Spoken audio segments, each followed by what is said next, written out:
Appear weak when you are strong, and strong when you are weak. The supreme art of war is to subdue the enemy without fighting. If you know the enemy and know yourself, you need not fear the result of 100 battles. Let your plans be dark and impenetrable as night, and when you move, fall like a thunderbolt. Supreme excellence consists of breaking the enemy's resistance without fighting. In the midst of chaos, there is also opportunity. All warfare is based on deception. Victorious warriors win first and then go to war, while defeated warriors go to war first and then seek to win. The greatest victory is that which requires no battle. There is no instance of a nation benefiting from prolonged warfare. Treat your men as you would your own beloved sons, and they will follow you into the deepest valley. Move swift as the wind and closely formed as the wood. Attack like the fire and be still as the mountain. When you surround an army, leave an outlet free. Do not press a desperate foe too hard. Who wishes to fight must first count the cost. To win 100 victories in 100 battles is not the acme of skill. To subdue the enemy without fighting is the acme of skill. So in war, the way is to avoid what is strong and strike at what is weak. Be extremely subtle, even to the point of formlessness. Be extremely mysterious, even to the point of soundlessness. Thereby, you can be the director of the opponent's fate. The wise warrior avoids the battle.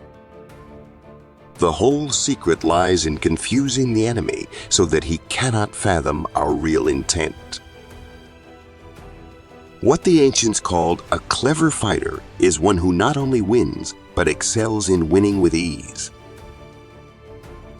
Rouse him and learn the principle of his activity or inactivity. Force him to reveal himself so as to find out his vulnerable spots. One may know how to conquer without being able to do it. If you know the enemy and know yourself, your victory will not stand in doubt. If you know heaven and know earth, you may make your victory complete. He who is prudent and lies in wait for an enemy who is not will be victorious. If your opponent is of choleric temper, seek to irritate him. Pretend to be weak that he may grow arrogant. Attack is the secret of defense. Defense is the planning of an attack. Thus, the expert in battle moves the enemy and is not moved by him. There are roads which must not be followed, armies which must not be attacked, towns which must not be besieged, positions which must not be contested, commands of the sovereign which must not be obeyed. Anger may in time change to gladness. Vexation may be succeeded by content, but a kingdom that has once been destroyed can never come again into being, nor can the dead ever be brought back to life. Great results can be achieved with small forces. Attack him where he is unprepared. Appear where you are not expected. Ponder and deliberate before you make a move. Knowing the enemy enables you to take the offensive. Knowing yourself enables you to stand on the defensive. Mystify, mislead, and surprise the enemy. If ignorant both of your enemy and yourself, you are certain to be in peril. It is easy to love your friend, but sometimes the hardest lesson to learn is to love your enemy. Move not unless you see an advantage. Use not your troops unless there is something to be gained. Fight not unless the position is critical. He will win who, prepared himself, waits to take the enemy unprepared. Never venture, never win. Plan for what it is difficult while it is easy. Do what is great while it is small. Disorder came from order. Fear came from courage. Weakness came from strength. Begin by seizing something which your opponent holds dear. Then he will be amenable to your will. If he sends reinforcements everywhere, he will everywhere be weak. If his forces are united, separate them. Rewards for good service should not be deferred a single day.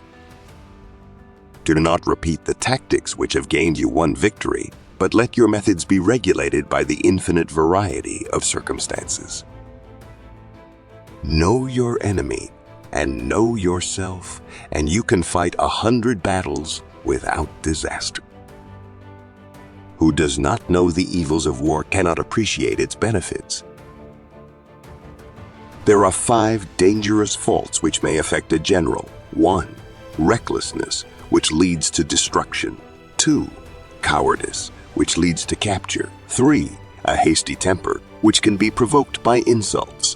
4. A delicacy of honor which is sensitive to shame. 5. Over-solicitude for his men, which exposes him to worry and trouble. Thus we may know that there are 5 essentials for victory.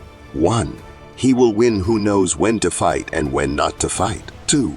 He will win who knows how to handle both superior and inferior forces. 3.